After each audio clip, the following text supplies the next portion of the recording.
Dan saya selalu bercita-cita pengen jadi hafiz Al-Quran. Harus ada cita-cita dari kita, harus jadi hafiz. Sedikit bicara tentang bab hafal Quran, buat kita yang gak mondok nih. Kalau teman-teman pengen jadi hafiz, targetnya jangan setahun atau 6 bulan hafal. Itu jadi putus asa nanti. Memang motivasinya ada orang yang 3 bulan hafiz, 6 bulan hafiz, setahun hafiz. Tapi kan dia mondok, 24 jam menghafal Quran. Kita kan banyak kesibukan yang lain, yang lebih realistis. Berapa? 6 tahun hafiz. Gimana cara 6 tahun hafiz? Karena rata-rata usia kita berapa? Sebutlah rata-rata 20 tahun ya. Ada yang 22, ada yang 19, rata-rata 20 tahun. Ustadz segitu juga? Ya kurang lebih lah. Rata-rata 20 tahun. Berarti 26 tahun itu cepat banget. Ya udah deh, jangan terlalu 6 tahun, 10 tahun. Kalau kita mau menghafal Quran 10 tahun hafiz, berarti sehari kita cuma perlu menghafal 2 baris. Sehari 2 baris. Dibagi 5 waktu sholat. 2 baris itu alif lam mim dzalikal kitabul la raiba fihi hudal lil muttaqin alladzina yu'minuna bil ghaib. Segitu. Enggak sampai 1 ayat kan? Nah, cara ngafalnya subuh alif lam mim, udah beres. Susahnya di mana coba? Subuh teman alif, zuhur dzalikal kitabul la raiba fihi, asar hudal lil muttaqin, maghrib alladzina yu'minun, isya bil ghaib. Selesai. 1 hari 2 baris, tapi butuh istiqomah, butuh dawam, konsisten. Kalau sehari 2 baris, maka 10 tahun. 10 tahun itu gak lama loh. Saya tuh di Bandung udah 13 tahun, gak kerasa. Seolah-olah baru kemarin saya datang dari Kairo ke Bandung, sekarang udah 13 tahun, gak kerasa gitu aja.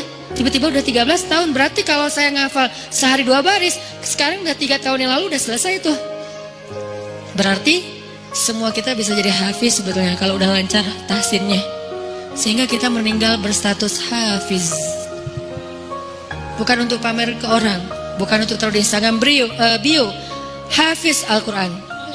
Itu mah bebas lah, terserah niat ya. Saya kan gak mau menjudge kan. Ada orang yang menaruh gitu supaya jadi syiar, ada yang mungkin dia riak. Kalau dia riak dia rugi.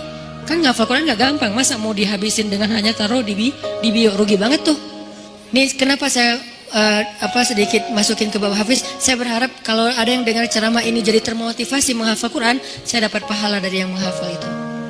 Ternyata targetnya gampang, 2 baris sehari, 10 tahun khatam. 2 baris itu gampang banget. Alif alhamdulillah, zuhur rabbil alamin, asar ar-rahman, maghrib ar-rahim. Segitu doang ngafalnya, gampang banget. Kul, zuhur, ya, asar, ayyuhal, gitu doang kan? Saking gampangnya. Kapan itu khatamnya Ustadz? Gak tahu, pas sakaratul maut kali. Saking pendek-pendeknya. Nah, maksud saya target sebelum meninggal hafiz. Tapi kan kita gak tahu usia kita Ustadz. Memang kita gak tahu. Ini mah target semampu kita. Kalau meninggal sebelum 10 tahun, yang penting kita udah punya niat. Siapa yang berniat baik dan tidak tercapai, maka dia dapat pahala kebaikan yang utuh. Siapa yang tercapai, dia dapat pahala 10 kali lipat. Kalau kita meninggalnya usia 40 tahun, usia 50 tahun, udah hafiz. Tahu gak kedudukan hafiz di akhirat nanti kayak gimana? Itu keren banget. Harus cemburu kita sama orang yang hafiz tuh. 1, dijamin surga. Kalau dia ikhlas, dijamin surga. Kita tuh bukan golongan sahabat. Saya kemarin pas datang ke kuburan Uhud ya, namanya Jannatul Uhud, surga Uhud. Kenapa? Karena di situ dimakamin 10.000 ahli surga. Pas saya datang ke kuburan Uhud, saya ngerasa duduk aja lama di situ ya, mikir beruntung banget ya mereka. Semua dijamin surga. Duduk di kuburan Uhud itu nggak ada serem-seremnya. Benar-benar namanya surga Uhud.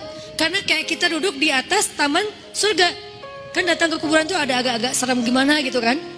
Ini nggak ada seremnya sama sekali, nyaman, merpatinya banyak, hingga di atas kuburan-kuburan itu. Dan di atas kuburan itu kita bisa tahu beberapa, ini kuburan Sayyidah Aisyah, ini kuburannya Ibrahim anak Rasulullah, ini kuburannya Imam Malik, ini kuburannya misalnya siapa? Fatimah, ini kuburannya Ummu Kulsum, putri-putri Rasulullah.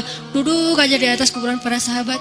Beruntung banget ya mereka dijamin surga. Kita nggak dapat kesempatan itu karena nggak sezaman dengan Nabi. Tapi kita punya kesempatan lain. Gimana?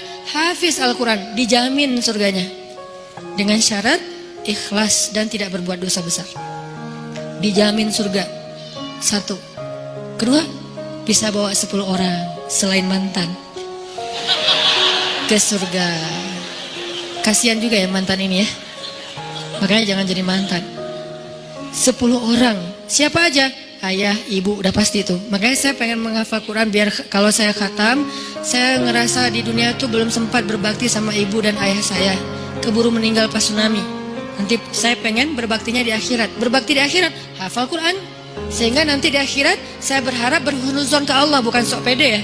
Kayak Ustaz udah paling pasti masuk surga aja. Bukan, husnuzon ke Allah. Nggak boleh sok pede. Kalau sok pede namanya mentazkiyah diri sendiri. La tuzakku anfusakum. Berhusnuzon ke Allah, Allah maha menepati janji. Saya bisa bawa, mak, yuk ikut abang. Kemana bang? Surga. Kan enak ya.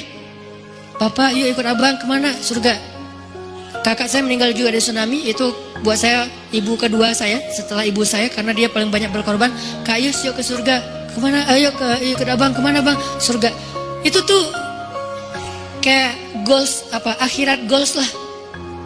Kalau kita punya life goals, ini adalah akhirat goals. Buat siapa lagi? Istri. Buat siapa lagi? Anak. Kalau semuanya hafiz, ya berarti lebih banyak lagi yang bisa kita bawa.